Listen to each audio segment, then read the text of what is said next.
Ang bagong curse technique na gagamitin ni Gojo upang i-one-shot si Mahuraga ay malalaman natin sa chapter na ito.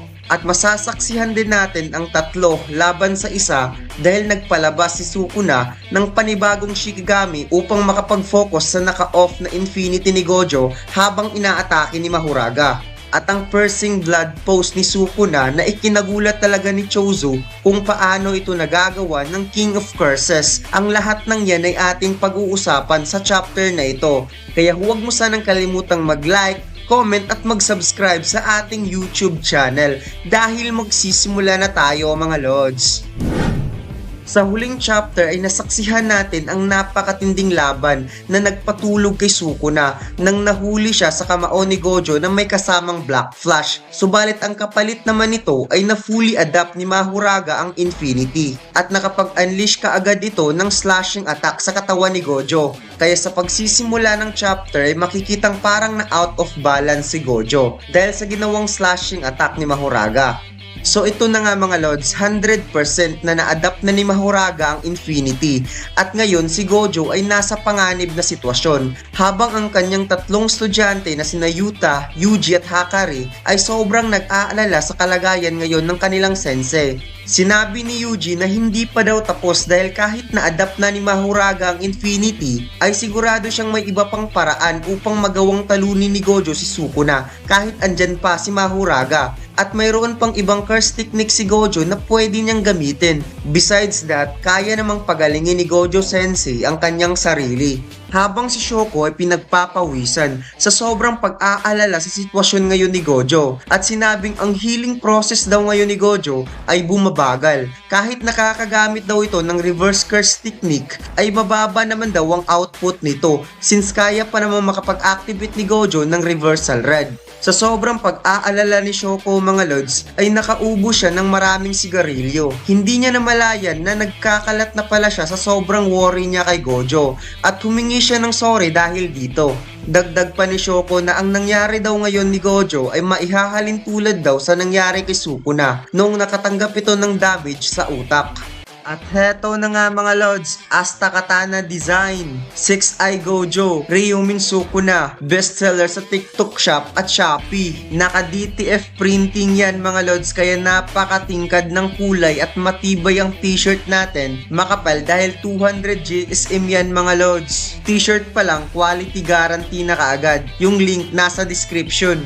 Sinabi ng narrator na kahit ang kalaban ni Gojo ngayon ay ang pinakamalakas sa buong history ng Jujutsu, which is ang King of Curses na si Sukuna, na kahit ang lahat ng tao ay naniniwalang wala nang makakatalo pa kay Sukuna at ngayon si Gojo ang pinakamalakas na sorcerer in this era ay pinuto lang paniniwala na iyon. Even though si Gojo mismo ay hindi rin siya naniniwala sa kanyang sarili na kaya niyang talunin ang nag-iisang King of Curses. Pagkatapos tinanong ni Gojo ang kanyang sarili kung kailan siya nakaramdam ng ganitong feelings na parang akala niya na ito na ang katapusan, ngunit dito pa pala magsisimula ang lahat na pakiramdam niya na wala nang makakapigil pa sa kanya. Bigla niyang naaalala ang nag-iisang taong nagpa-awake sa kanyang tunay na lakas as a sorcerer. Ito nga ay walang iba kundi si Toji Senen.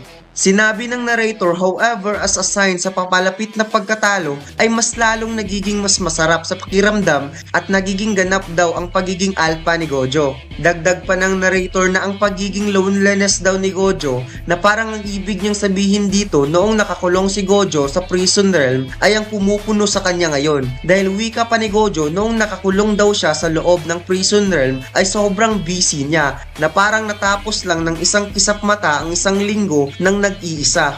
Sa sumunod na panel ay nagsimula nang umatake si Gojo at sinuntok si Mahuraga from left to right kaya hindi na nakipag-react pa si Mahuraga sa sobrang bilis ni Gojo. Pagkatapos idiniin ni Gojo ang kanyang dalawang kamao doon sa sikmura ni Mahuraga na parang nagmimistulang kami-hami wave sa sobrang lakas ng impact dahil napaatras at napasukan ng laway si Mahuraga sa sobrang lakas ng ginawa ni Gojo. At sa tingin ko mga Lods, ginamit na naman ni Gojo ang Lapis Blue doon sa dalawang kamao upang mas lalong madidiin ang kanyang suntok since napakalaki nga ng katawan ni Mahuraga at makikitang ang reaksyon ni Mahuraga ay maihahalin tulad natin noong first time naramdaman ni Jogo ang suntok ni Gojo. At alam naman natin kung gaano kalakas ang suntok ni Gojo na may curse technique.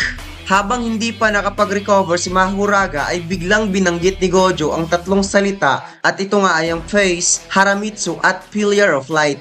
Napansin ni Kusakabe ang binanggit ni Gojo ay isang enchantment of feeling great, pleasure and delight. At dito talaga ako napapabilib kay Kusakabe mga lods dahil halos lahat alam niya. Habang si Shoko naman ay sinabing ibabalik na daw ni Gojo ang kanyang tunay na lakas. Dahil ang tatlong salita na binanggit ni Gojo ay bumabase sa sitwasyon niya ngayon. Na una, Face, na bumabase sa process ng pagbabago. At ang Haramitsu naman ay nagre-represent sa apat na attributes of hearts, which is ang mercy, sincerity, action of heart, at dedication. At ang Pillar of Light ay sumisimbolo sa pag-asa. At napansin ko sa scene na ito ay parang mayroong shadow na lumalapit kay Gojo. Pagkatapos ay biglang nag-activate si Gojo ng curse reversal upang patamaan si Mahuraga. Subalit bigla ngang naramdaman ni Gojo si Sukuna sa kinatatayuan niya at nagpalabas ng rabbit escape doon sa shadow mismo ni Gojo upang maprotektahan ni Sukuna si Mahuraga.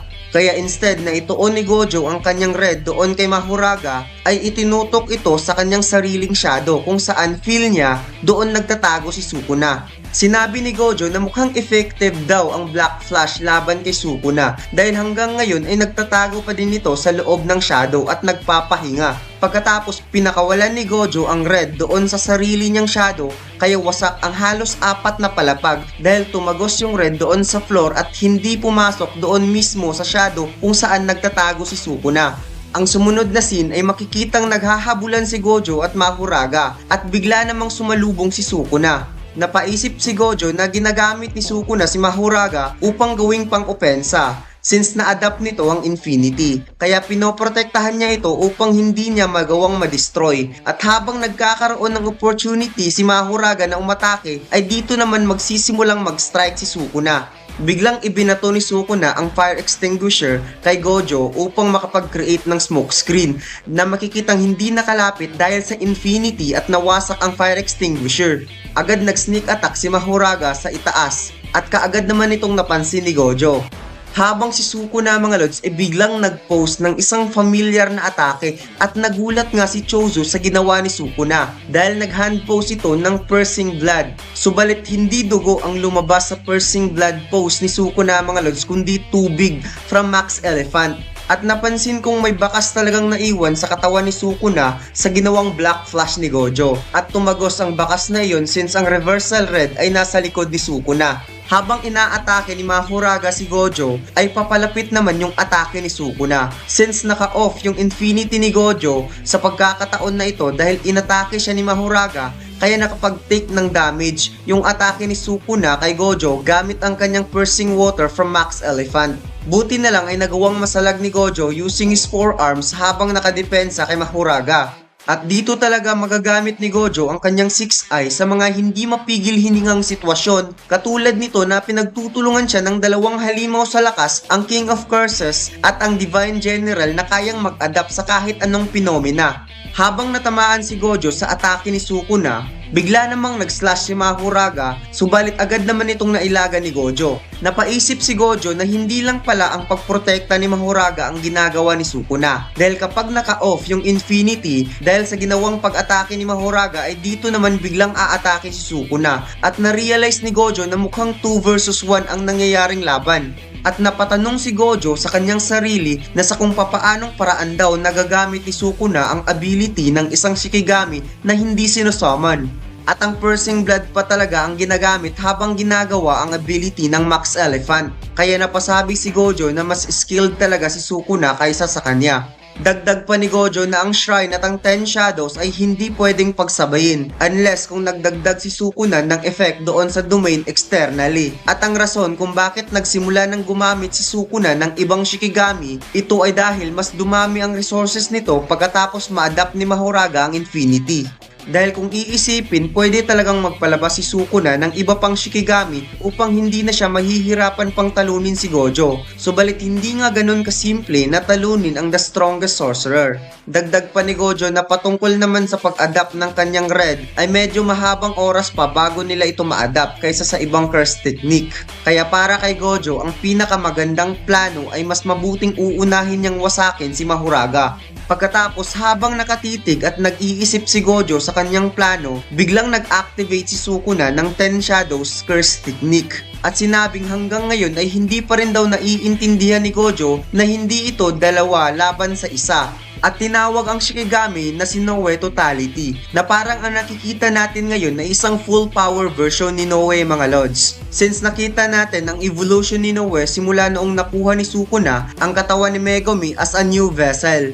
At ang version ng Noe na ito ay Chimera Beast Agito. Habang naka-handsign si Sukuna, nakakaiba talaga sa handsign ni Megumi kapag tinatawag niya si Noe. At heto na nga mga lods, nangyari na ang tatlo laban sa isa. Kaya para sa akin, napakadelikado ng kalagayan ni Gojo mga lods. However, kahit tatlo ang kalaban ni Gojo ay hindi pa rin ito natitinag at nakuha pang magbiro na sinabing mukha daw nawawalang alien si Sukuna sa gitna ng dalawang naglalakihang Shikigami. Habang si Sukuna ay napangiti na lamang sa ginawang pangtatrash talk ni Gojo sa kanya. Sa sumunod na panel ay nagsimula ng umatake si Mahoraga at ang Chimera Beast Agito. At ganun pa rin ang ginawang taktika ni Sukuna mga lods. Habang umaatake si Mahoraga ay bigla namang susulpot si Sukuna sa likod ni Gojo gamit ang Shadows Technique upang makapag-unleash ng Piercing Water from Max Elephant. Sa sobrang bilis ni Gojo ay nakita niya kaagad si Sukuna sa likod at naiwasan ang pag-atake kung kaya kaagad nag-counter si Gojo ng suntok. Subalit mabilis nakailag si Sukuna at lumabas sa shadow na pinagtataguan niya.